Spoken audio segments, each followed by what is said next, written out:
ಸುದ್ದಿ talent corner ವಿಶೇಷ ಕಾರ್ಯಕ್ರಮಕ್ಕೆ ಸ್ವಾಗತ. ನಾನು ದಿವ್ಯಶ್ರೀ ವಜ್ರದುಂಬಿ. ಹೆಣ್ಮಕ್ಳು ಅಂತ ಹೇಳಿದ್ರೆ, ಅದರಲ್ಲೂ ಸಂಗೀತ ಅಂತ ಹೇಳಿದ್ರೆ ಅವರು ಕೇವಲ ಒಂದೇ ಪ್ರಕಾರದ ಸಂಗೀತಕ್ಕೆ ಸೀಮಿತ ಅನ್ನುವಂತಹ ಒಂದು ಮನೋಭಾವ ಕೆಲವು ವರ್ಷಗಳ ಹಿಂದೆ ಇತ್ತು. ಅದರಲ್ಲಿ ಕೂಡ ಯಕ್ಷಗಾನ ಅಂತ ಹೇಳಿದ್ರೆ ಅದು ಗಂಡು ಕಲೆ. ಅಲ್ಲಿ ಹೆಣ್ಮಕ್ಳು ಭಾಗವತಿಕೆ ಮಾಡುವಂಥದ್ದು ತುಂಬಾ ವಿರಳ ಆಗಿತ್ತು. ಆದರೆ ಇತ್ತೀಚಿನ ದಿನಗಳಲ್ಲಿ ಹೆಣ್ಮಕ್ಳು ಕೂಡ ಭಾಗವತಿಕೆಯಲ್ಲಿ ತೊಡಗಿಸಿಕೊಂಡಿದ್ದಾರೆ. ಅದಕ್ಕೆ ಉದಾಹರಣೆಯಂತಿರುವವರು ಪುತ್ತೂರಿನ ಬೆಳ್ಳಾರಿಯ ಕುರಿಯಾಜೆಯ ಹೇಮಸ್ವಾತಿ ಅವರು. ಪುತ್ತೂರಿನ ವಿವೇಕಾನಂದ ಪದವಿ ಕಾಲೇಜಿನಲ್ಲಿ ವ್ಯಾಸಂಗ ಮಾಡ್ತಾ ಇರುವಂತಹ ಹೇಮಸ್ವಾತಿ ಅವರು ನೃತ್ಯಗಾರ್ತಿ ಹೌದು, ಅದೇ ರೀತಿ ಭಾಗವತಿಕೆಯನ್ನ ಮಾಡ್ತಾರೆ, ಅದೇ ರೀತಿ ನಟನೆಯನ್ನ ಕೂಡ ಮಾಡ್ತಾರೆ, ರಂಗಭೂಮಿಯಲ್ಲಿ ತೊಡಗಿಸಿಕೊಂಡಿದ್ದಾರೆ. ಹೀಗೆ ಹಲವಾರು ಕ್ಷೇತ್ರದಲ್ಲಿ ಸಾಧನೆಯನ್ನ ಮಾಡ್ತಾ ಇದ್ದಾರೆ. ಬನ್ನಿ ಅವರನ್ನ ಕಾರ್ಯಕ್ರಮಕ್ಕೆ ಸ್ವಾಗತಿಸೋಣ. ಹೇಮಸ್ವಾತಿ, ಕಾರ್ಯಕ್ರಮಕ್ಕೆ ಸ್ವಾಗತ. ಹೇಗಿದ್ದೀರಾ ಹೇಮಸ್ವಾತಿ? ಚೆನ್ನಾಗಿದ್ದೇನೆ. ಸೊ ಹೇಗ್ ನಡೀತಾ ಇದೆ ಪ್ರಾಕ್ಟೀಸಸ್ ಎಲ್ಲ? ಬೇರೆ ಕ್ಷೇತ್ರದಲ್ಲಿ ಇದ್ದೀರಾ ಅಲ್ವಾ? ಪ್ರಾಕ್ಟೀಸಸ್ ಎಲ್ಲ ಆಗ್ತಾ ಇದೆ ಈಗ. ಮ್ಯಾನೇಜ್ ಮಾಡ್ತಾ ಇದ್ರಿ ಎಲ್ಲ ಕೂಡ? ಮ್ಯಾನೇಜ್ ಆಗ್ತಾ. ಮೊದಲನೇದಾಗಿ ನಿಮ್ಮನ್ನ ಪರಿಚಯ ಮಾಡ್ಕೊಳ್ಳೋದಾದ್ರೆ, ನಿಮ್ಮನ್ನ ನೃತ್ಯಗಾರ್ತಿಯಾಗಿ ಪರಿಚಯ ಮಾಡ್ಕೊಡ್ಬೇಕಾ ಅಥವಾ ಭಾಗವತಿಕೆಯಲ್ಲಿ ನಿಮ್ಮನ್ನ ಗುರುತಿಸ್ಬೇಕಾ? ಯಾವ ರೀತಿಯಲ್ಲಿ?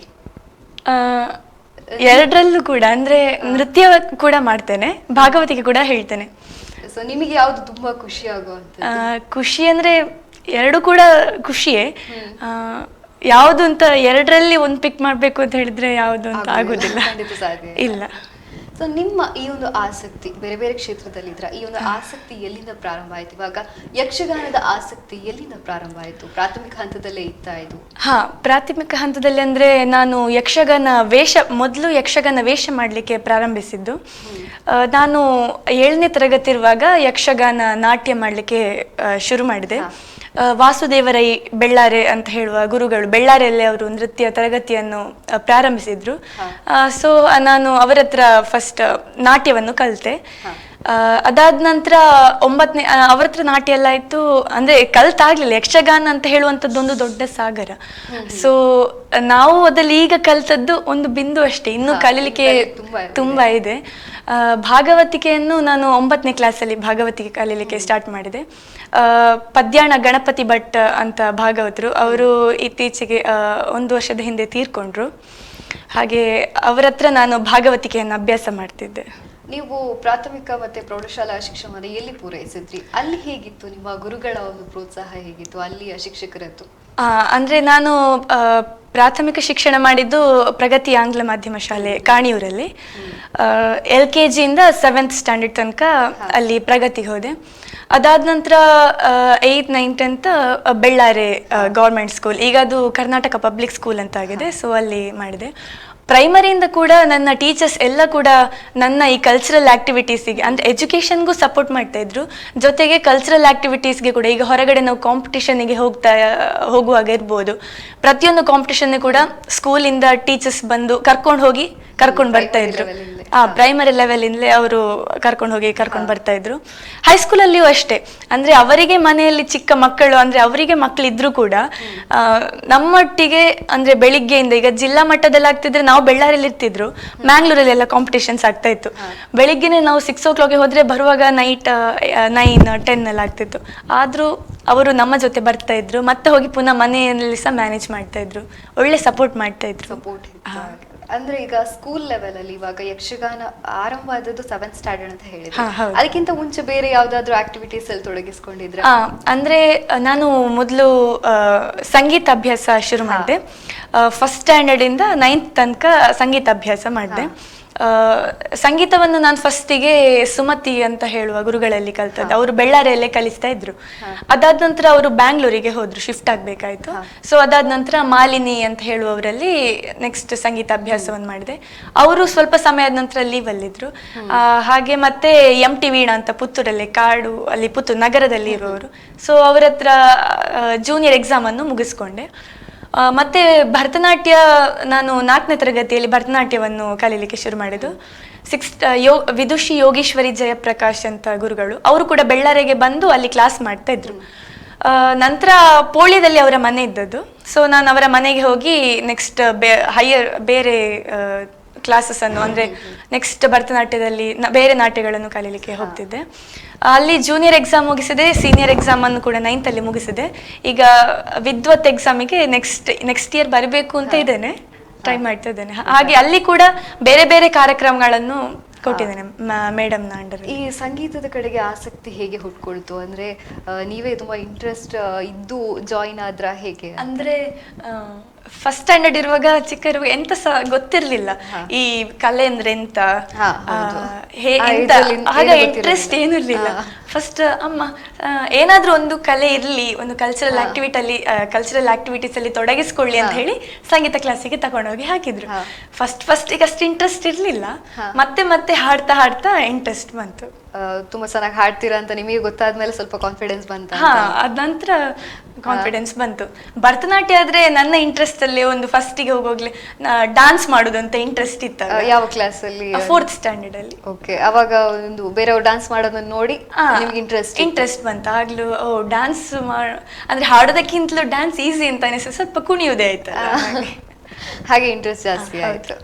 ಸೊ ನೀವು 7th ಸ್ಟ್ಯಾಂಡರ್ಡ್ ತನಕ ಸಂಗೀತ ಪ್ರಾಕ್ಟೀಸ್ ಮಾಡ್ತಾ ಇದ್ರ, ಅದಾದ ನಂತರ ನೀವು ಭಾಗವತಿಕೆಗೆ ಬಂದಿರುವಂತದ್ದು? ಹೌದು, ಅಂದ್ರೆ ಫಸ್ಟ್ ಸ್ಟ್ಯಾಂಡರ್ಡ್ ಇಂದ 9th ತನಕ ನಾನು ಸಂಗೀತ ಅಭ್ಯಾಸ ಮಾಡಿದೆ. ಜೂನಿಯರ್ ಎಕ್ಸಾಮ್ ಆದ ನಂತರ ಭಾಗವತಿಕೆ ಮಾಡುವ ಅಂದ್ರೆ ನಾನು ಯಕ್ಷಗಾನ ತುಂಬಾ ಪ್ರದರ್ಶನಗಳನ್ನು ನೋಡ್ತಾ ಇದ್ದೆ, ಹಾಗೂ ವೇಷ ಮಾಡ್ತಾ ಇದ್ದೆ. ಈಗ ಯಕ್ಷಗಾನ ವೇಷಕ್ಕಿಂತ ಭಾಗವತಿಕೆ ಒಂದ್ ಸ್ವಲ್ಪ ಗ್ರೇಡ್ ಜಾಸ್ತಿ ಅಂತ ಹೇಳ್ತಾರೆ. ಗ್ರೇಡ್ಗೋಸ್ಕರ ಅಲ್ಲ, ಆದ್ರೂ ಭಾಗವತಿಕೆಯ ಹಿಡಿತಾ ಇದ್ರೆ ನಾಟ್ಯ ಕೂಡ ಇನ್ನೂ ಸುಲಭ ಆಗ್ತದೆ ಮಾಡ್ಲಿಕ್ಕೆ. ಸೊ ಅಪ್ಪನಿಗೆ ಯಕ್ಷಗಾನ ಅಂದ್ರೆ ತುಂಬಾ ಇಂಟ್ರೆಸ್ಟ್, ಮಾಡಿ ಎಲ್ಲ ನೋಡಿ ಗೊತ್ತುಂಟು. ಅಂದ್ರೆ ಎಷ್ಟೋ ಪ್ರೋಗ್ರಾಮ್ಸ್ ಇದ್ರು, ಎಲ್ಲಿ ಕೂಡ ಈಗ ನಾವು ಆಟ ಅಂತ ಹೇಳ್ತೇವೆ, ಆಟ ಇದ್ರು ನೋಡ್ಲಿಕ್ಕೆಲ್ಲ ಹೋಗ್ತಾರೆ. ನಾನು ಅಪ್ಪನ ಜೊತೆ ಹೋಗ್ತಾ ಇದ್ದೆ ಚಿಕ್ಕ ಇರುವಾಗ, ಅಂದ್ರೆ ಒಂದು 3rd ಸ್ಟ್ಯಾಂಡರ್ಡ್ ಅಲ್ಲಿ ಇರುವಾಗ. ಈಗಲ್ಲಾದ್ರೆ ಯಕ್ಷಗಾನ ಅಂದ್ರೆ ಕಾಲಮಿತಿ ಅಂತ ಬಂದಿದೆ, ಅಂದ್ರೆ 6 ಗಂಟೆಗೆ ಶೋ ಸ್ಟಾರ್ಟ್ ಮಾಡಿದ್ರೆ 12 o'clockಗೆ ಮುಗಿಸ್ತಾರೆ. ಆದ್ರೆ ಆಗ ಹಾಗಿರ್ಲಿಲ್ಲ, ಒಂದು 6 o'clockಗೆ ಸ್ಟಾರ್ಟ್ ಆದ್ರೆ ಮಾರ್ನಿಂಗ್ 5 o'clock ತನಕ. ಹಾಗೆ ನಾನ್ ಅಪ್ಪನ ಜೊತೆ ಚಿಕ್ಕ ಇರುವಾಗ್ಲೇ ಹೋಗ್ತಿದ್ದೆ, ಅದ್ರಲ್ಲೇ ಇಂಟ್ರೆಸ್ಟ್ ನಂಗೆ ಹಾಗೆ 9th ಸ್ಟ್ಯಾಂಡರ್ಡ್ ಇಂದ ಭಾಗವತಿಕೆ ಕಲೀಲಿಕ್ಕೆ ಸ್ಟಾರ್ಟ್ ಮಾಡಿದೆ. ಈ ಸಂಗೀತ ನನಗೆ ಭಾಗವತಿಕೆಗೆ ಒಂದು ಸಪೋರ್ಟ್. ಅಂದ್ರೆ ಸಂಗೀತದಲ್ಲಿ ಬೇರೆ ಬೇರೆ ರಾಗಗಳು ಬರ್ತದೆ, ಅದರಲ್ಲಿ ಒಂದು ಶ್ರುತಿ ಅಂತ ಹೇಳಿರ್ತದೆ, ಅದೆಲ್ಲ ಈ ಭಾಗವತಿಕೆಗೆ ನಂಗೆ ಸಪೋರ್ಟ್ ಆಯ್ತು. ಮತ್ತೆ ಸಂಗೀತವನ್ನು ಹಾಡ್ತಾ ಇದ್ದೆ, ಆದ್ರೆ ಪ್ರತ್ಯೇಕವಾಗಿ ಶಾಸ್ತ್ರೀಯವಾಗಿ ಕಲಿಯುವುದನ್ನು ನಿಲ್ಲಿಸಿದೆ. ಯಾಕೆಂತ ಹೇಳಿದ್ರೆ ಈ ಭಾಗವತಿಕೆಗೆ ಬರುವಾಗ ರಫ್ ವಾಯ್ಸ್ ಬೇಕಾಗ್ತದೆ, ತುಂಬಾ ಹೈ ಪಿಚ್ ಅಲ್ಲಿ ಹಾಡ್ಬೇಕಾಗ್ತದೆ, ಆಗ ಸಂಗೀತದ ಸ್ಮೂತ್ನೆಸ್ ಬರುವುದಿಲ್ಲ. ಹಾಗೆ ಸಂಗೀತವನ್ನು ಅಲ್ಲಿಗೆ ನಿಲ್ಲಿಸಿದೆ, ನೆಕ್ಸ್ಟ್ ಭಾಗವತಿಕೆಯನ್ನು ಕಂಟಿನ್ಯೂ ಮಾಡಿದೆ. ಸೊ ಈಗ ಅಂದ್ರೆ ನಿಮಗೆ ಕಂಪ್ಲೀಟ್ ಇಂಟ್ರೆಸ್ಟ್ ಇರುವಂತದ್ದು ಈಗ ಭಾಗವತಿಕೆ ಮಾತ್ರ? ಭಾಗವತಿಕೆ, ವೇಷ ಕೂಡ. ಯಕ್ಷಗಾನ ಅಂದ್ರೆ ಟೋಟಲಿ ಫುಲ್ ಇಂಟ್ರೆಸ್ಟ್. ಸೊ ಯಕ್ಷಗಾನದ ಕಡೆಗೆ ಒಂದು ಆಸಕ್ತಿ ಅಂದ್ರೆ ಇವಾಗ ನೀವು ಹೇಳಿದ್ರಿ ಡಾನ್ಸ್ ನೋಡುವಾಗ ಆಸೆ ಆಗ್ತಾ ಇತ್ತು, ಅದಕ್ಕೆ ಜಾಯಿನ್ ಆದೆ. ಸಂಗೀತ ಆದ್ರೆ ಅಮ್ಮ ಹೋಗಿ ಸೇರಿಸಿತ್ತು. ಇದು ಯಕ್ಷಗಾನದ ಇಂಟ್ರೆಸ್ಟ್ ಅಪ್ಪನಿಂದಲೇ ಅಂದ್ರೆ ನೋಡಿ ನೋಡಿಯೇ ಇಂಟ್ರೆಸ್ಟ್ ಜಾಸ್ತಿ ಆದದ್ದು. ರಂಗಸ್ಥಳಕ್ಕೆ ಹೋಗ್ಬೇಕು, ಅಲ್ಲಿ ವೇಷ ಹಾಕ್ಬೇಕು, ಗೆಜ್ಜೆ ಕಟ್ಬೇಕು, ನಾನು ಸಹ ನಾಟ್ಯ ಮಾಡ್ಬೇಕು ಅಂತ ಹೇಳಿ ಆಸೆ ಸ್ಟಾರ್ಟ್. ಈಗ ಫ್ಯಾಮಿಲಿಯಲ್ಲಿ ಯಾರಾದ್ರೂ ಇದ್ದಾರಾ ಈ ಫೀಲ್ಡ್ ಅಲ್ಲಿ? ಫ್ಯಾಮಿಲಿಯಿಂದ ಇಲ್ಲ, ಅಂದ್ರೆ ನನ್ನ ಅಜ್ಜ ಭಜನೆಗಳನ್ನೆಲ್ಲ ಮಾಡ್ತಿದ್ರಂತ, ಅದು ನನ್ಗಷ್ಟು ಸರಿ ನೆನಪಿಲ್ಲ. ನಾನು 3 ವರ್ಷ ಇರುವಾಗ್ಲೇ ಅಜ್ಜ ತೀರ್ಕೊಂಡ್ರು. ಹಾಗೆ ಅಪ್ಪ ಹೇಳ್ತಾರೆ ಮೋಸ್ಟ್ಲಿ ರಕ್ತದಿಂದಲೇ ಬಂದದ್ದಾಗಿರ್ಬೋದು. ಅಂದ್ರೆ ಅಪ್ಪ ಅಮ್ಮ ಎಲ್ಲ ಅಂದ್ರೆ ವೇಷ ಎಲ್ಲ ಮಾಡ್ತಿರ್ಲಿಲ್ಲ, ಬಟ್ ಎಲ್ಲ ಕಾರ್ಯಕ್ರಮಗಳನ್ನ ನೋಡ್ತಾ ಇದ್ರು, ಹೋಗ್ತಾ ಇದ್ರು, ಇಂಟ್ರೆಸ್ಟ್ ಅಲ್ಲಿ ಹೋಗ್ತಾ ಇದ್ರು. ಆದ್ರೆ ಅವ್ರು ವೇಷ ಎಲ್ಲ ಹಾಕ್ತಾ ಇರ್ಲಿಲ್ಲ. ವೇಷ ಎಲ್ಲ ಹಾಕ್ತಾ ಇರ್ಲಿಲ್ಲ, ಅವರು ನೋಡ್ತಾ ಇದ್ರು, ಅದರಿಂದಾಗಿ ನಂಗೆ ಸಹ ಕಲಿಬೇಕು ಅಂತ ಹೇಳುವ ಇಂಟ್ರೆಸ್ಟ್ ಬಂತು. ಸೊ ನಿಮ್ಮ ಯಕ್ಷಗಾನದ ಗುರುಗಳ ಬಗ್ಗೆ ಮಾತಾಡೋದಾದ್ರೆ? ಯಕ್ಷಗಾನದ ಗುರುಗಳು ಶ್ರೀ ವಾಸುದೇವರೈ ಬೆಳ್ಳಾರೆ ಅಂತ ಹೇಳಿ. ಅಂದ್ರೆ ಮೊದ್ಲೇ ಅವರು ಯಕ್ಷಗಾನ ತರಬೇತಿಯನ್ನು ಬೆಳ್ಳಾರಿಯಲ್ಲಿ ಪ್ರಾರಂಭಿಸಿದ್ರು, ಆದ್ರೆ ನಾನು ಸೇರುವಾಗ ಲೇಟ್ ಆಗಿತ್ತು ಸ್ವಲ್ಪ. ಅಂದ್ರೆ 7th ಅಲ್ಲಿ, ಅಂದ್ರೆ ಮುಂಚೆನೆ ನಾನು 5th ಅಲ್ಲಿ ಇರ್ಬೇಕಾದ್ರೆ ಸ್ಟಾರ್ಟ್ ಮಾಡಿರ್ಬೋದು, ನಂಗೆ ಗೊತ್ತಿಲ್ಲ. ಮೊದ್ಲೇ ಕ್ಲಾಸ್ ಇತ್ತು ಅಂತ ಹೇಳುವಂಥದ್ದು ಕೇಳಿದ್ದೆ. ಹಾಗೆ ಅವರಲ್ಲಿ ನಾನು ಕಲೀಲಿಕ್ಕೆ ಸ್ಟಾರ್ಟ್ ಮಾಡಿದ್ದು. ಬಹಳ ಚೆನ್ನಾಗಿ ಒಂದು ಸ್ಟೆಪ್ ಬೈ ಸ್ಟೆಪ್ ಹೇಳ್ಕೊಳ್ತಾ ಇದ್ರು.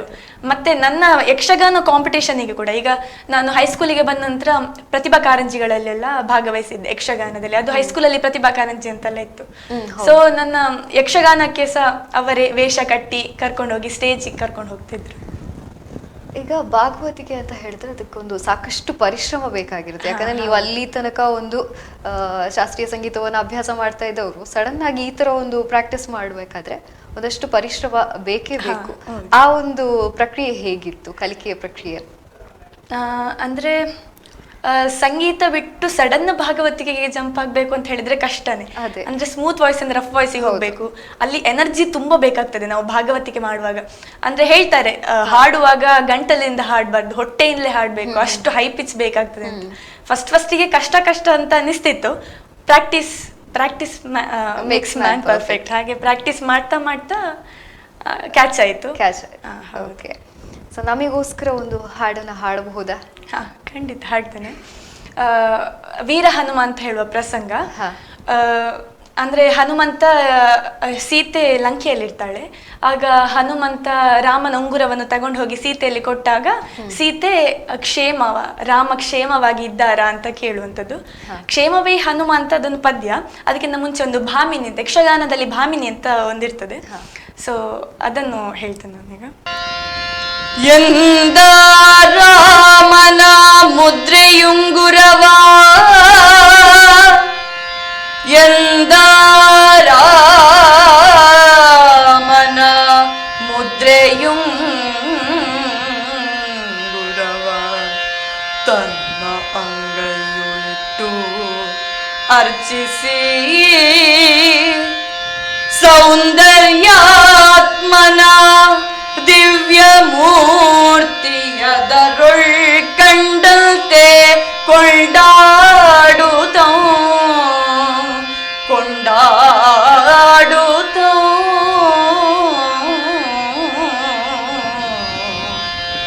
ಕಂದರ್ಪಾನನ ಪಂಕಜಕ್ಕೆ ರವಿಯುತ ಬಂದಂತೆ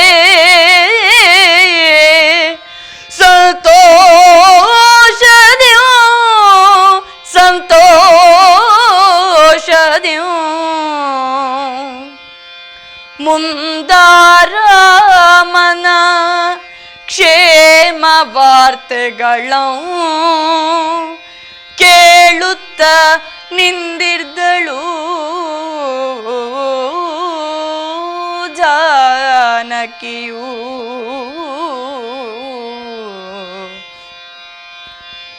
ರವಿಯುತ ಬಂದಂತೆ ಸಂತೋಷದ್ಯೂ ಮುಂದ ರಾಮನ ಕ್ಷೇಮ ವಾರ್ತೆಗಳ ಕೇಳುತ್ತ ನಿಂದಿರ್ದಳು ಜಾನಕಿಯು. ಜಾನಕಿ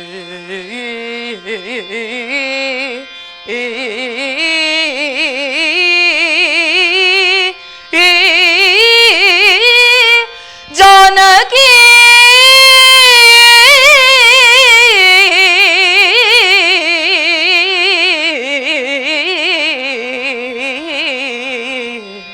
ಜಾನಕಿ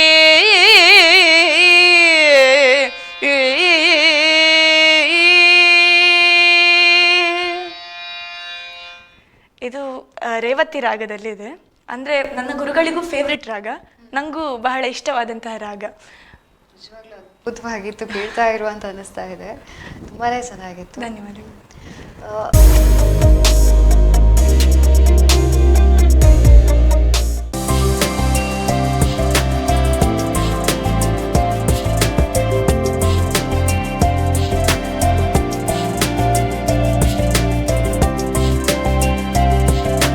ನಿಮ್ಮ ಸೇವೆಯಲ್ಲಿ ಪುತ್ತೂರು 1 CSC ಕೇಂದ್ರ.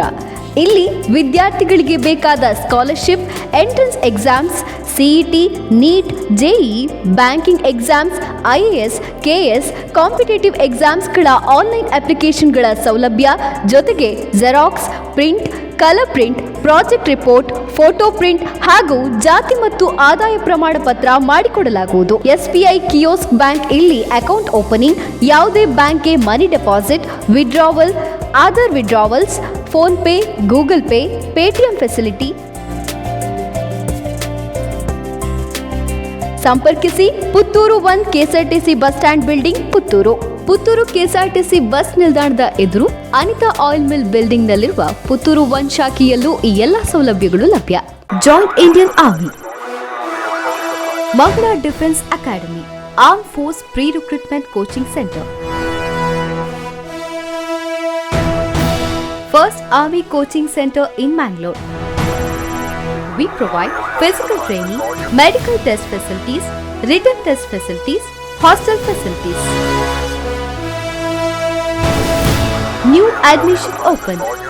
We help you live your defense dream. Mangala Defense Academy, opposite Fisheries College, Pampal, Mangalore. For inquiry, contact 9929814191, 9448701 655115253.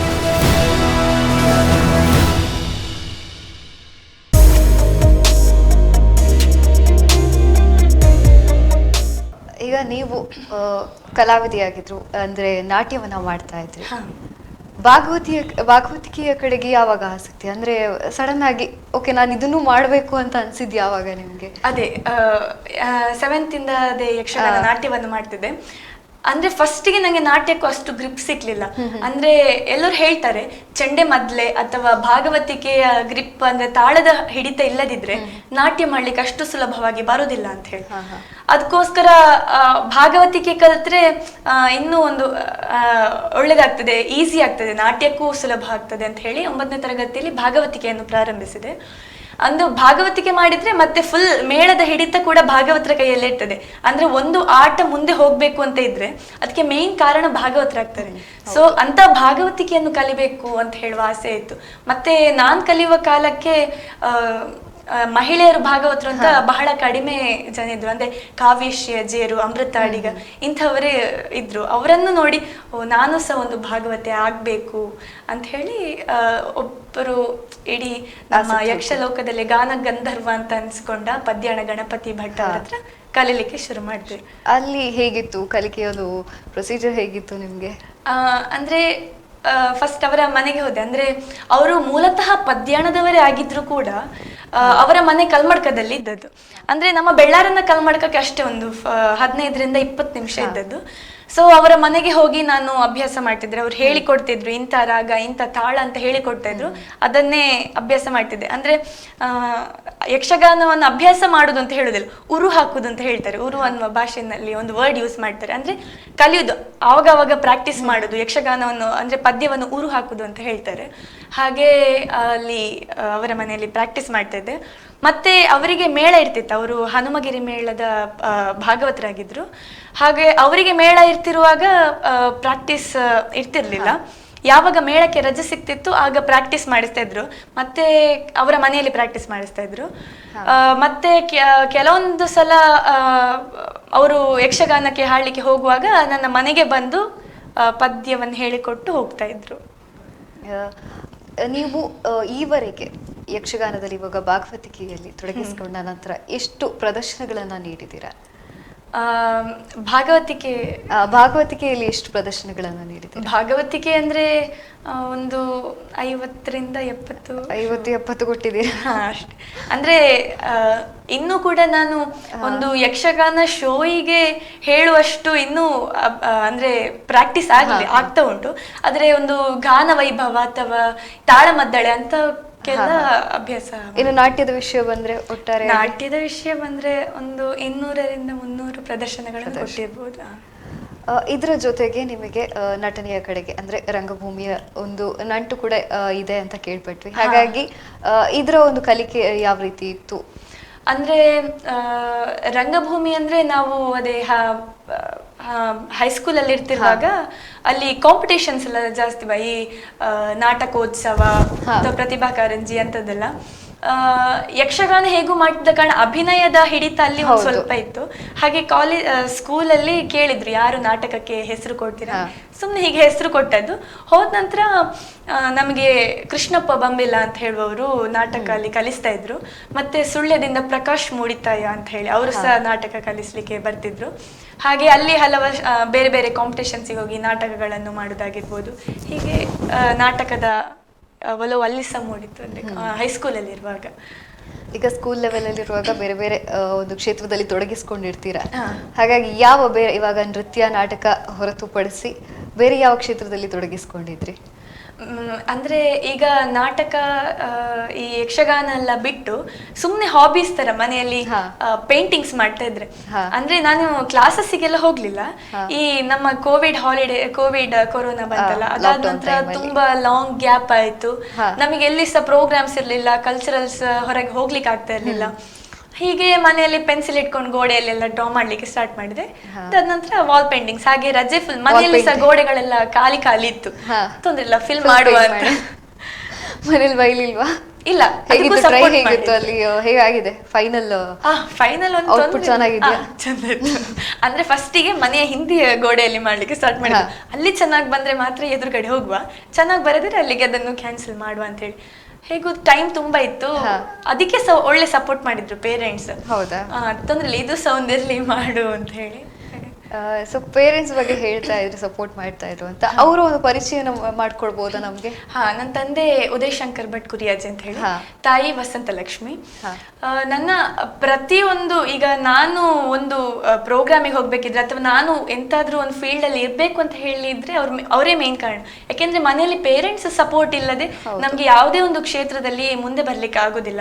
ಅದೇ ನಾನು ಸಂಗೀತಕ್ಕೆ ನಾನು ದೂಕಿ ಹೋದ್ರು ಕೂಡ ಅಮ್ಮನೇ ನನ್ನ ಕಳಿಸಿದಲ್ಲ ಅಲ್ಲಿ ಫಸ್ಟ್. ಹಾಗೆ ಯಕ್ಷಗಾನಕ್ಕೆ ಹೋಗ್ಬೇಕಿದ್ರು ಅಪ್ಪನೇ ಕಾರಣ. ಮತ್ತೆ ಎಷ್ಟೇ ನೈಟ್ ಶೋಸ್ ಇದ್ರು, ಅಂದ್ರೆ ನಮ್ಮ ಯಕ್ಷಗಾನ ಎಲ್ಲ ಮಾರ್ನಿಂಗ್ ಶೋ ಅಂತ ಇರೋದಿಲ್ಲ ಅಲ್ಲ, ಅಂದ್ರೆ ನೈಟೇ ಸ್ಟಾರ್ಟ್ ಆಗೋದು. 10 o'clock ಸ್ಟಾರ್ಟ್ ಆದ್ರೆ 12-1 ತನಕ ಎಲ್ಲ ಇದ್ರು ಕೂಡ ಅಪ್ಪ ಅಷ್ಟು ಹೊತ್ತು ಕೂಡ ಇದ್ದು ಮತ್ತೆ ಕರ್ಕೊಂಡು ಬರ್ತಿದ್ದದ್ದು. ಹಾಗೆ ಅವರು ಸಹ ನನ್ನ ಜೊತೆಗೇನೆ ತುಂಬಾ ಸಪೋರ್ಟಿವ್ ಆಗಿ. ತುಂಬಾ ಸಪೋರ್ಟಿವ್. ಮನೆಯಲ್ಲಿ ಬೇರೆ ಯಾರಾದ್ರೂ? ಈಗ ತಂಗಿ ಇದ್ದಾಳೆ ನಂಗೊಬ್ಳು, ದೇವಿಕಾ ಅಂತ ಹೇಳಿ. ಅವಳು ಸಹ ಯಕ್ಷಗಾನ ನಾಟ್ಯ ಮಾಡ್ತಾಳೆ, ಚೆಂಡೆ ಮದ್ದಳೆಯನ್ನು ಸಹ ಕಲಿತಾ ಇದ್ದಾಳೆ. ಅವಳು ಸಹ ಚೆಂಡೆ ಮದ್ದಳೆ ಕಲಿಯುವಾಗ ನಂಗೆ ಅವಳಿಗಿಂತ ಸ್ವಲ್ಪ ಇಂಟ್ರೆಸ್ಟ್ ಜಾಸ್ತಿ. ಅಂದ್ರೆ ಭಾಗವತಿ ಚೆಂಡೆ ಮದ್ದಳೆ ಅವಳು ಸಹ ಕಲಿತಾರೆ. ಸೊ ಅವಳೆಂದಾದ್ರೂ ನಾನು ಮನೇಲಿ ಕೇಳಿ ಆದ್ರೂ ಕಲಿಬಹುದಲ್ಲ ಅಂತ ಹೇಳಿ ಹಾಗೆ ಮನೆಗೆ ಅಪ್ಪ ಚೆಂಡೆ ಮೊದಲೇ ತಂದ್ರು. ಹಾಗೆ ಅದನ್ನು ಸಹ ಸ್ವಲ್ಪ ಕಲೀಲಿಕ್ಕೆ ಸ್ಟಾರ್ಟ್ ಮಾಡಿದ್ದು. ಅಂದ್ರೆ ಕುಮಾರ ಸುಬ್ರಹ್ಮಣ್ಯ ಒಳಕುಂಜ ಅಂತ ಹೇಳಿ ಪಂಜದ ಹತ್ರ ಒಬ್ರು ಇದ್ದಾರೆ. ಸೊ ಅವ್ರ ಹತ್ರ ಅವಳು ಕಲೀಲಿಕ್ಕೆ ಸ್ಟಾರ್ಟ್ ಮಾಡಿದ್ದು. ಅವಳು ಭರತನಾಟ್ಯವನ್ನು ಕೂಡ ಮಾಡ್ತಾಳೆ. ಅವಳದ್ದು ಸೀನಿಯರ್ ಎಕ್ಸಾಮ್ ಆಯ್ತು. ಹಾಗೆ ಈಗ ಇಬ್ರು ಒಟ್ಟಿಗೆ ತಂಗಿ ಇಬ್ರು ಒಂದು ರೀತಿಯಲ್ಲಿ ಒಂದು ಸಾಂಸ್ಕೃತಿಕ ಕ್ಷೇತ್ರದಲ್ಲಿ ತೊಡಗಿಸ್ಕೊಳ್ತಾ ಇದ್ದೀರಾ. ಅದರ ಜೊತೆಗೆ ಇವಾಗ ನೀವು NCC ಕೆಡೆಟ್ ಕೂಡ ಹೌದು. ರಿಪಬ್ಲಿಕ್ ಡೇ ಅಲ್ಲಿ ನೀವು ಪಾರ್ಟಿಸಿಪೇಟ್ ಕೂಡ ಮಾಡಿದ್ದೀರಾ, ಪರೇಡ್ ಅಲ್ಲಿ ಪಾರ್ಟಿಸಿಪೇಟ್ ಮಾಡಿದ್ದೀರಾ. ಸೊ ಇದ್ರ ಒಂದು ಅನುಭವ ಹೇಗಿತ್ತು? NCC ಅಂತ ಹೇಳ್ಬೇಕಾದ್ರೆ ನಾನೀಗ NCC ಅಲ್ಲಿ ಸೀನಿಯರ್ ಆಫೀಸರ್ ಅಂತ ಹೇಳುವಂತ ನನ್ನ ರ್ಯಾಂಕ್. ಫಸ್ಟ್ ಕೆಡೆಟ್ ರ್ಯಾಂಕ್, ಲಾಸ್ಟಿಗೆ ಸೀನಿಯರ್ ಆಫೀಸರ್ ಅಂತ ಬರ್ತದೆ. ನಾನು ಫಸ್ಟ್ PUC ಯಲ್ಲಿರುವಾಗ, ಫಸ್ಟ್ ಇಯರ್ ಇರುವಾಗ NCCಗೆ ಜಾಯ್ನ್ ಆದ. ಆಕ್ಚುಲಿ ನಮ್ಮ ವಿವೇಕಾನಂದ ಕಾಲೇಜಲ್ಲಿ ಅಂತ ಹೇಳಿದ್ರೆ ಡಿಗ್ರಿ ಇರುವಾಗ NCCಗೆ ಜಾಯ್ನ್ ಆಗೋದು. ಅಂದ್ರೆ first year degree. NCC actually 3 ವರ್ಷ.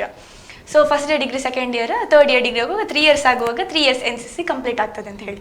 ಆದರೆ ನನಗೆ NCC ಮೊದಲೇ ಬೇಕು ಅಂತ ಹೇಳಿ ಬಹಳ ಆಸೆ ಇತ್ತು. ಅಂದರೆ ನಾನು 9th 10th ಇರುವಾಗ NCC ಅಲ್ಲಿ ಇದ್ದೆ, ಹೈಸ್ಕೂಲ್ ಲೆವೆಲಲ್ಲಿ ಇರುವಾಗ. ಜೂನಿಯರ್ ವಿಂಗ್ JWs ಅಂತ ಕರಿತಾ ಇದ್ರು, ಅಲ್ಲಿ ನಾನು ನೇವಿಯಲ್ಲಿ ಮಾಡಿದ್ದು.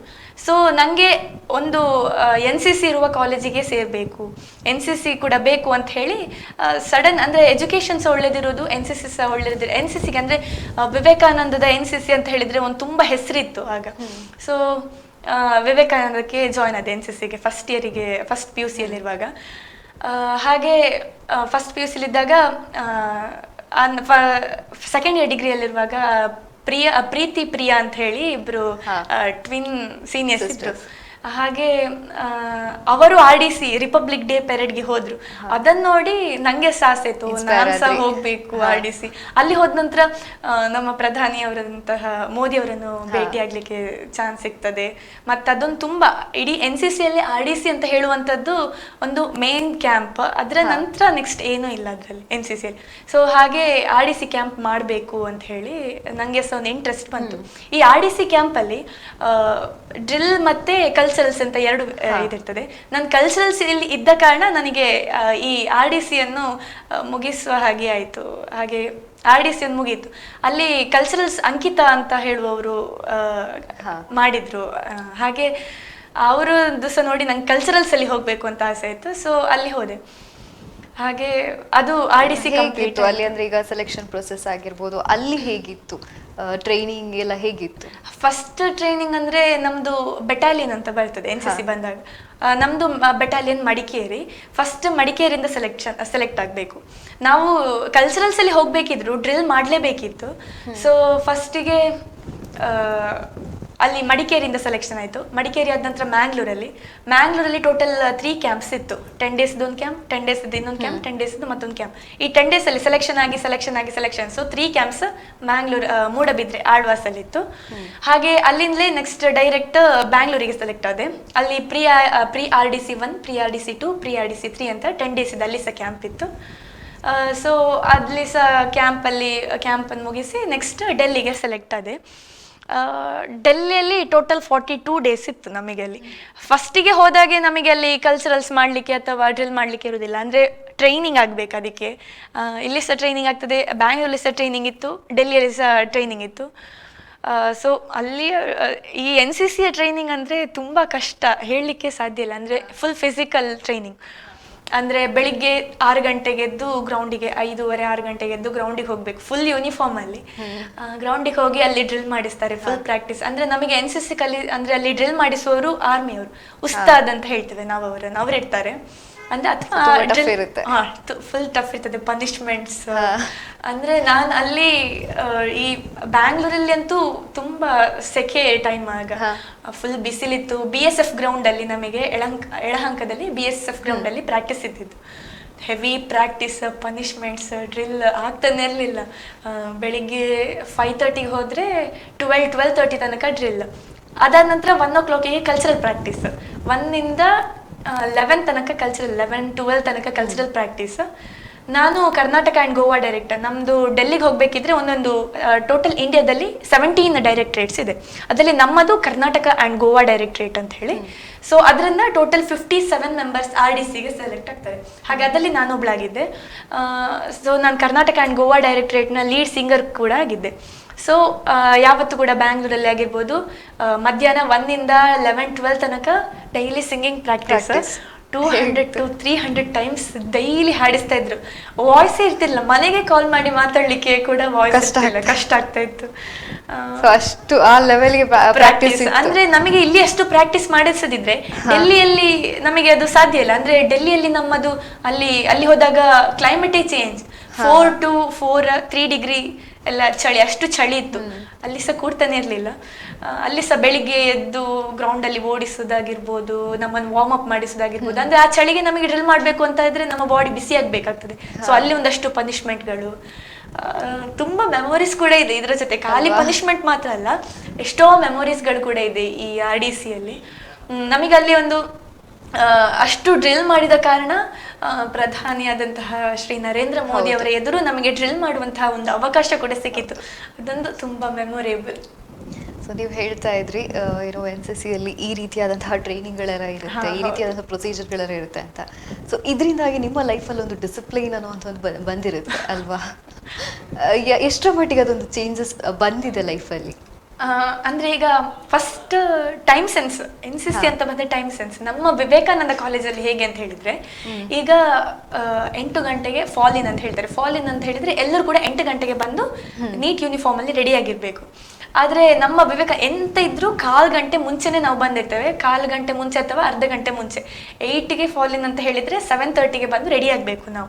ಅದು ಖಾಲಿ ನಮ್ಮ ಕಾಲೇಜಲ್ಲಿ ಅಂತ ಅಲ್ಲ, ನಮ್ಮ ಕಾಲೇಜ್ ಬೇರೆ ಕಡೆ ಹೋದರೂ ಕೂಡ ನಾವು ಆ ಥರದ ಸಿಸ್ಟಮನ್ನು ಫಾಲೋ ಮಾಡ್ತಾ ಇದ್ವಿ. ಸೊ ಟೈಮ್ ಸೆನ್ಸ್ ಅಂತ ಹೇಳುವಂಥದ್ದು NCCಯಿಂದ ಎಷ್ಟು ಬಂದಿದೆ ಅಂತ ಹೇಳಿದರೆ, ಈಗ ಮನೆಯಲ್ಲಿ ಕೂಡ ಈಗ ಬೇರೆ ಎಲ್ಲಿಗಾದ್ರೂ ಹೋಗಬೇಕು, ನಾವು ಯಕ್ಷಗಾನಕ್ಕೆ ಒಂದು 6 o'clockಗೆ ರೀಚ್ ಆಗಬೇಕು ಅಂತ ಹೇಳಿದರೆ, ಮನೇಲಿ 5ಗೆ ನಾನು ಸ್ಟಾರ್ಟ್ ಮಾಡ್ತೇನೆ. ಅಪ್ಪ ಟೈಮ್ ಆಯಿತು ಹೋಗುವ, ಬೇಗ. ಡಿಸಿಪ್ಲಿನ್ ಬಂದಿದೆ ಇವಾಗ. ಸೊ ಇವಾಗ ನಿಮ್ಮ ಮತ್ತೆ ಈ NCC ಒಂದು ಕ್ಯಾಡೆಟ್ ಅಂತ ಫೀಲ್ ಬರುವಾಗ ಹೊರಗಡೆ ಕೂಡ ಅಷ್ಟು ಡಿಸಿಪ್ಲಿನ್ ಆಗಿ ನಡ್ಕೊಂಡು ಹೋಗ್ಬೇಕು, ಒಂದು ಸ್ಟ್ಯಾಂಡರ್ಡ್ ಮೇಂಟೈನ್ ಮಾಡಬೇಕು. ಸೊ ನೀವಿವಾಗ ಡೆಲ್ಲಿಯಲ್ಲಿ ಪಾರ್ಟಿಸಿಪೇಟ್ ಮಾಡಿದ್ರಿ, ಅದಾದ ನಂತರ ನಿಮಗೆ ಸಿಕ್ಕಿರುವಂತಹ ರೆಸ್ಪಾನ್ಸ್, ಯಾಕಂತ ಹೇಳಿದ್ರೆ ಕಾಲೇಜ್ ಮಾತ್ರ ಅಲ್ಲ, ಇಡೀ ಪುತ್ತೂರಿನಲ್ಲೇ ನೀವು ಶೈನ್ ಆಗಿದ್ದೀರಾ. ಸೊ ಆ ಒಂದು ಎಕ್ಸ್ಪೀರಿಯನ್ಸ್ ಹೇಗಿತ್ತು, ಜನ ನಿಮ್ಮನ್ನು ಟ್ರೀಟ್ ಮಾಡಿದಂತಹ ರೀತಿ? ಅಂದರೆ ನಾನು ಪ್ರೀತಿ ಪ್ರಿಯ ಸೀನಿಯರ್ ಅಂಕಿತ ಸೀನಿಯರ್ ಎಲ್ಲ ಹೋಗಿರುವಾಗಲೇ ಪ್ರೊಸೆಷನ್ ಒಂದು ಉಂಟು ಅಂತ ಗೊತ್ತಿತ್ತು.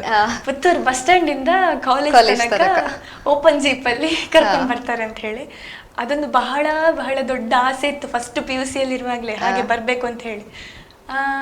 ಅಂದ್ರೆ ನನ್ನ ಬೇರೆ ಕೆಡೆಟ್ಸ್ ಎಲ್ಲ ಜೂನಿಯರ್ಸ್ ಎಲ್ಲ ಕಾಲ್ ಮಾಡಿ ಸೀನಿಯರ್ ಬನ್ನಿ ನೀವು ಬಂದು ಮುಗಿಸಿ ನಿಮಗೆಲ್ಲ ಸರ್ಪ್ರೈಸ್ ಎಲ್ಲ ಉಂಟು ಅಂತ ಹೇಳಿ ಗೊತ್ತಿತ್ತು. ನಾನು ಸಹ ಗೊತ್ತಿಲ್ಲದವರಾಗಿ ಸ್ವಲ್ಪ ಡ್ರಾಮಾ ಮಾಡಿದೆ. ಹಾಗೆ ಈಗ ಅವ್ರು ನೋಡ್ತಾ ಇರ್ತಾರೆ ನೋಡಿ.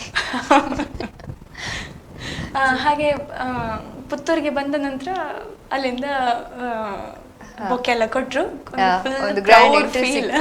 ಹೌದು, ಕಾಲೇಜಿನ ಸ್ಟೂಡೆಂಟ್ ಕೌನ್ಸಿಲ್ ಅವರೆಲ್ಲ ಸಹ ಅರೇಂಜ್ ಮಾಡಿದ್ರು. ಹಾಗೆ ಓಪನ್ ಜೀಪ್ ಅಲ್ಲಿ ಪುತ್ತೂರಿಂದ ಕಾಲೇಜಿಗೆ ಬರೋವಾಗ ಎಲ್ಲ ಶಾಪ್ನವ್ರು ಅವ್ರು ಇವರೆಲ್ಲ ನೋಡ್ತಾ ಇರ್ತಾರೆ. ಖುಷಿಯೇ ಬೇರೆ, ಅದು ಪ್ರೌಡ್ ಫೀಲಿಂಗ್ ಅಲ್ಲ. ಅದ್ರ ಜೊತೆ ಪೇರೆಂಟ್ಸ್ ಕೂಡ ಒಟ್ಟಿಗೆ ಇರ್ತಾರೆ. ಪೇರೆಂಟ್ಸ್ ಕೂಡ ಇರ್ತಾರೆ, ಅವರದ್ದೇ ಮೇನ್ ಸಪೋರ್ಟ್. ಅಂದ್ರೆ ಫಸ್ಟಿಗೆ RDC ಮಾಡ್ತಿದ್ರೆ ಒಂದೊಂದು ಕ್ಯಾಂಪ್ ಆದ ನಂತರ ಮನೆಗೆ ಬರ್ಲಿಕ್ಕೆ ಬಿಡ್ತಿದ್ರು. ಆದ್ರೆ ನಾನು ಓದೋದಂತ ಕೋವಿಡ್ ಎಂಡ್ ಆಗುವ ಟೈಮಲ್ಲಿ, ಸೊ ನಾನು ಅಕ್ಟೋಬರ್ 16ಗೆ ಮನೆಯಿಂದ ಬಿಟ್ಟವಳು. ಮಾರ್ಚ್ ಅಲ್ಲ ಫೆಬ್ 5ಗೆ ಮನೆಗೆ ಪುನಃ ಬಂದದ್ದು. ಒಮ್ಮೆ ಸಹ ಮನೆಗೆ ಬರಲಿಲ್ಲ. ಎರಡು ಕ್ಯಾಂಪ್ಸ್ ಆದ ನಂತರ ಪೇರೆಂಟ್ಸ್ ಅಲ್ಲಿಗೆ ನಾನಿರುವ ಪ್ಲೇಸಿಗೆ ನೋಡ್ಲಿಕ್ಕೆ ಬಂದಿದ್ರು. ಅಂದ್ರೆ ನಮ್ಮನ್ನು ಕ್ಯಾಂಪಿಂದ ಬಿಡ್ತಿರ್ಲಿಲ್ಲ. ನಾವು ಹೊರಗೆ ಹೋಗಿ ನಮಗೆಲ್ಲಾದ್ರೂ ಕೋವಿಡ್ ಬಂದ್ರೆ ಪ್ರಾಬ್ಲಮ್ ಆಗ್ತದಲ್ಲ ಅಂತ ಹೇಳಿ, ಹಾಗೆ ಅಲ್ಲಿಂದ ಹೋಗಿ ಬಂದು ಮತ್ತೆ ಈ ಪ್ರೊಸೆಷನ್ ಎಲ್ಲ. ಸೊ ಅಪ್ಪ ಅಮ್ಮನಿಗೂ ತುಂಬಾ ಖುಷಿ ಆಗಿದೆ. ಅಂದ್ರೆ ಪೇರೆಂಟ್ಸ್ ಮೇನ್ ಸಪೋರ್ಟ್. ಅಂದ್ರೆ ಅಷ್ಟು ದೂರ ಮಕ್ಕಳನ್ನೆಲ್ಲ ಕಳಿಸುವಾಗ ಕೆಲವು ಪೇರೆಂಟ್ಸ್ ಹಿಂದೆ ಮುಂದೆ ನೋಡ್ತಾರೆ, ಆದ್ರೆ ನನ್ನ ಪೇರೆಂಟ್ಸ್ ಹಾಗಿರ್ಲಿಲ್ಲ, ಎಲ್ಲದಕ್ಕೂ ಸಪೋರ್ಟ್ ಮಾಡಿದ್ರು. ಸೊ ನಿಮ್ಮ NCC ಗುರುಗಳ ಬಗ್ಗೆ ಮಾತಾಡೋದಾದ್ರೆ? NCC ಸರ್ ಲೆಫ್ಟಿನೆಂಟ್ ಅಂತ ಹೇಳಿ ಅವರ ರ್ಯಾಂಕ್, ಲೆಫ್ಟಿನೆಂಟ್ ಭಾಮಿ ಅತುಲ್ ಶೆಣೈ ಅಂತ ಹೇಳಿ.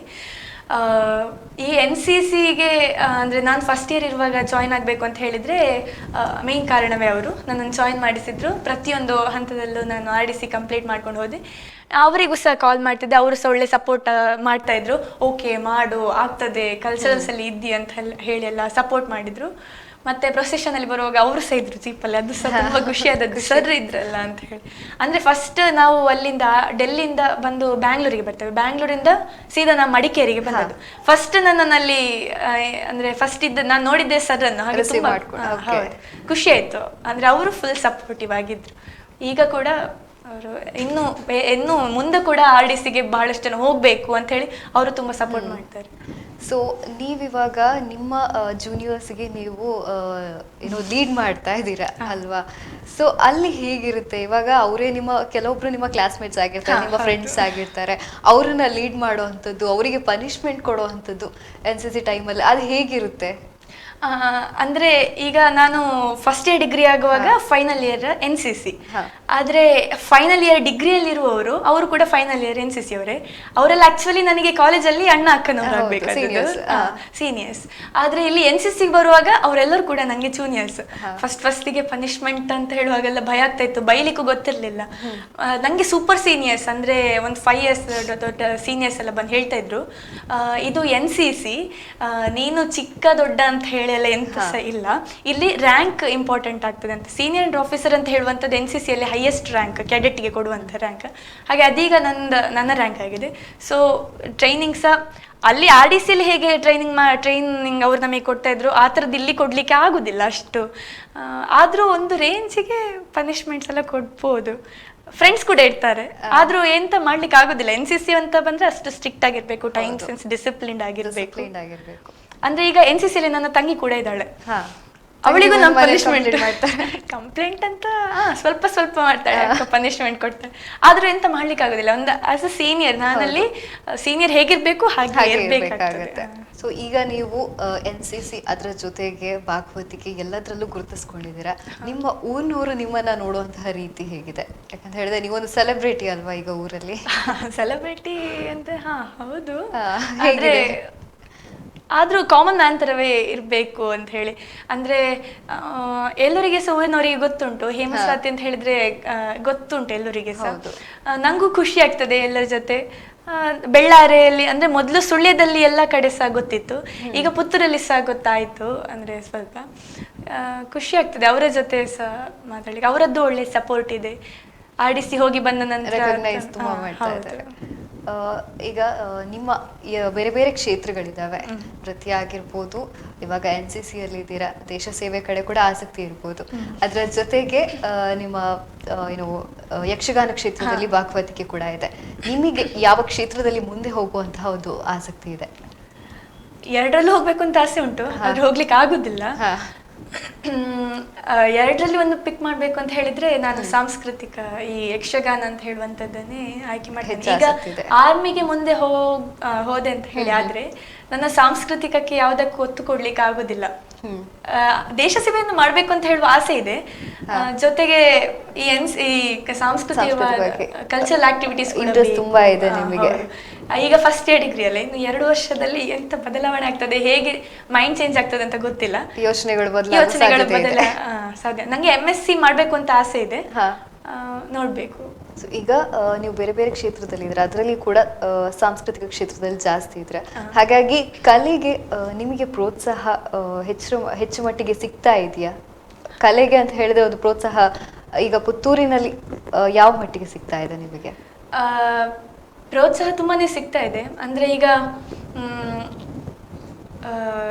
ಖಾಲಿ ಓದುವ ಕಡೆಗೆ ಮಾತ್ರ ಅಲ್ಲ, ಈ ನಾನು ಬೇರೆ ಕಲ್ಚರಲ್ ಆಕ್ಟಿವಿಟೀಸ್ ಅಲ್ಲಿ ಇದ್ರೂ ಕೂಡ ತೊಂದ್ರೆ ಇಲ್ಲ, ಎರಡನ್ನು ಮ್ಯಾನೇಜ್ ಮಾಡ್ತಾ ಹೋಗ್ತಿದ್ದೆ ಕಾರಣ ತೊಂದ್ರೆ ಇಲ್ಲ. ಅದಕ್ಕೂ ಸಹ ಒಳ್ಳೆ ಸಪೋರ್ಟ್ ಕೇಳ್ಬೇಕು ಅಂತ ಇದೆ. ಈಗ ನಿಮ್ಗೆ ಎಲ್ಲದನ್ನು ಬ್ಯಾಲೆನ್ಸ್ ಹೇಗ್ ಮಾಡ್ತೀರಾ ಅಂತ ಹೇಳಿ, ಕಲಿಕೆ ಜೊತೆಗೆ ಈ ಕಡೆ ಯಕ್ಷಗಾನ ಬೇಕು, ಆ ಕಡೆ NCC ಬೇಕು ಅಲ್ವಾ, ನೃತ್ಯ ಕೂಡ ಮಾಡ್ತೀರಾ, ಎಲ್ಲವನ್ನ ಹೇಗೆ ಬ್ಯಾಲೆನ್ಸ್ ಮಾಡ್ತೀರಾ ನೀವು? ಫಸ್ಟ್ ಎಂಥದೇ ಕೆಲಸ ಮಾಡ್ಬೇಕಿದ್ರು ಬೇಕಾದದ್ದು ಇಂಟ್ರೆಸ್ಟ್. ಹಾಗೆ ಇಂಟ್ರೆಸ್ಟ್ ಇದ್ರೆ ಯಾವ್ದನ್ನ ಸಹ ಮಾಡ್ಲಿಕ್ಕೆ ಆಗ್ತದೆ. ನಂಗೆ ನಿದ್ದೆ ಅಂತ ಹೇಳುವಂಥದ್ದು ಮುಂಚೆನೆ ಕಡಿಮೆ, ತೊಂದ್ರೆ ಇಲ್ಲ. ಅದು ಈ NCC ಯಕ್ಷಗಾನ ತೊಂದ್ರೆ, ಲೇಟ್ ನೈಟ್ ಆದ್ರೂ ಪರವಾಗಿಲ್ಲ, ಏನಾದ್ರೂ ತೊಂದ್ರೆ ಇಲ್ಲ, ಎಲ್ಲವನ್ನು ಮ್ಯಾನೇಜ್ ಮಾಡ್ಬೇಕು ಅಂತ ಹೇಳಿ ಮ್ಯಾನೇಜ್ ಮಾಡ್ತಿದ್ದೇನೆ. ಇದರಲ್ಲೇ ನಂಗೊಂದು ಖುಷಿ ಸಿಗ್ತದೆ. ಅಂದ್ರೆ ಯಾವುದು ಒಂದನ್ನು ಬಿಟ್ಟರು ಕೂಡ ಬೇಸರ ಅಂತ ಆಗೋದು ಖಂಡಿತ. ಈ ಎಲ್ಲವನ್ನು ಒಟ್ಟಿಗೆ ಮ್ಯಾನೇಜ್ ಮಾಡುವ ಕಾರಣ ನಂಗೆ ಯಾವ್ದು ಸಹ ಅದು ಅಷ್ಟು ಹೊರೆ ಅಂತ ಅನ್ನಿಸ್ತಾ ಇಲ್ಲ.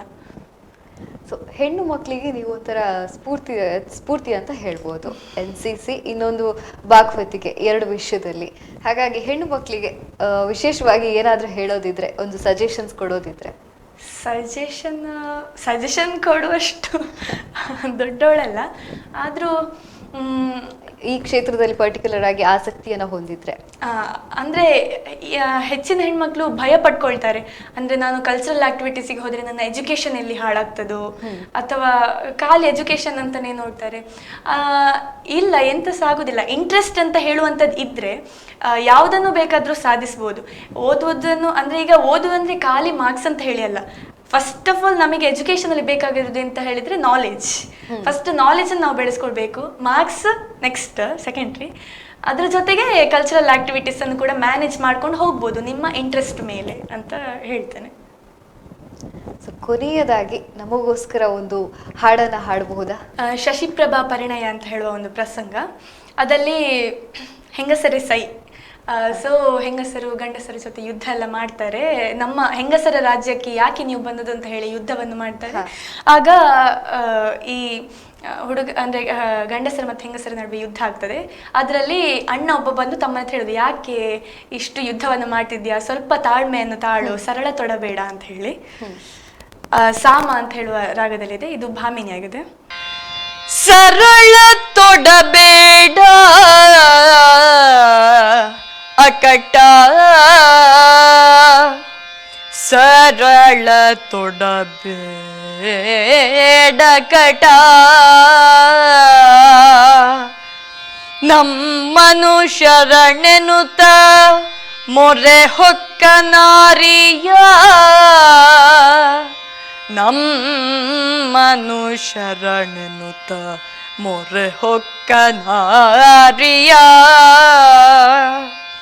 ದುರದೊಳಗೆ ಕೊಲ್ಲುವುದು, ದುರದೊಳಗೆ ಕೊಲ್ಲುವುದು, ದೊರೆಗಳಿಗ್ಯಾವ ನೀತಿಯು, ಸರಳ ತೊಡಬೇಡ ಅಕಟ,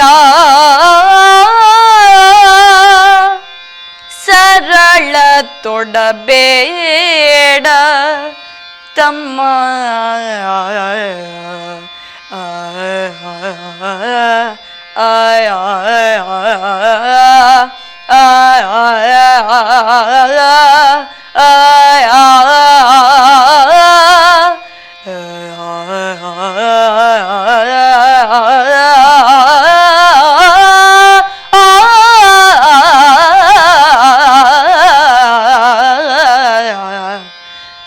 ಅಕಟ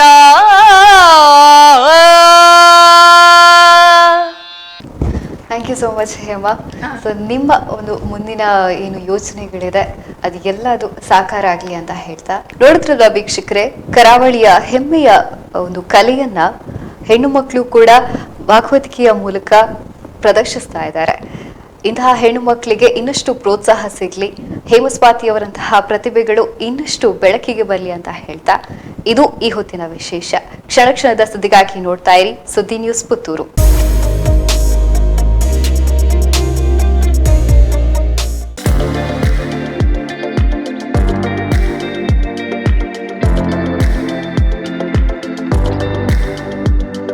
ನಾಟಿ ವೈದ್ಯಕೀಯ ಪದ್ಧತಿಯ ಮೂಲಕ ಅಂಗಾಂಗಗಳ ನೋವು ನಿವಾರಣಾ ಚಿಕಿತ್ಸೆ, ಡಿಸ್ಕ್ ಸೆಟ್ಟಿಂಗ್, ಪಾರ್ಶ್ವವಾಯು ಚಿಕಿತ್ಸೆ, ಫುಲ್ ಬಾಡಿ ಮಸಾಜ್, ಸಂಧಿ ನೋವು, ಕುತ್ತಿಗೆ ನೋವು, ಕೈಕಾಲು ನೋವು ಮತ್ತು ಶರೀರದ ಎಲ್ಲ ಅಂಗಾಂಗಗಳ ನೋವು ನಿವಾರಣಾ ಮಸಾಜ್. ಆಯುರ್ವೇದ ಗಿಡಮೂಲಿಕೆ ಮತ್ತು ಸ್ಥಳೀಯವಾಗಿ ತಯಾರಿಸಿದ ಎಣ್ಣೆಯಿಂದ ಮಸಾಜ್ ಮತ್ತು ಶಾಖ ನೀಡುವುದರ ಮೂಲಕ ಹಳೆಯ ನೋವನ್ನ ಗುಣಪಡಿಸಲಾಗುವುದು. ಸಮಯ ಬೆಳಗ್ಗೆ 9 ರಿಂದ ಮಧ್ಯಾಹ್ನ 1, ಸಂಜೆ 3 ರಿಂದ ರಾತ್ರಿ 8 ತನಕ. ವಿಳಾಸ Shri Lakshmi massage centre, Konadka, Renja Bettampadi, Puttur. Contact 6362785512 ಅಥವಾ 9481549340. ಓ ಏನ್ ಫುಲ್ ಸ್ಮೈಲು, ಫೆಸ್ಟಿವ್ ಬೋನಸಾ? ಎಸ್, ಬೋನಸ್ ಏನ್ ಮಾಡ್ತೀಯಾ? Fixed deposit with Canara bank at an attractive 7.5% interest rate. Canara bank ಯಾವಾಗ್ಲೂ ನಮ್ಗಾಗಿ ಕೇರ್ ಮಾಡುತ್ತೆ bro. 7.5% per annum on FD. Wow! Canara 666 Canara bank ನ ಟರ್ಮ್ ಡೆಪಾಸಿಟ್ ಸ್ಕೀಮ್ ನಿಮಗೆ ನೀಡುತ್ತೆ 7.5% per annum, the highest interest from Canara bank. ಷರತ್ತುಗಳು ಅನ್ವಯ. Canara bank, together we can. ಸುದ್ದಿ channel, ಕ್ಷಣ ಕ್ಷಣದ ಸುದ್ದಿಗಾಗಿ.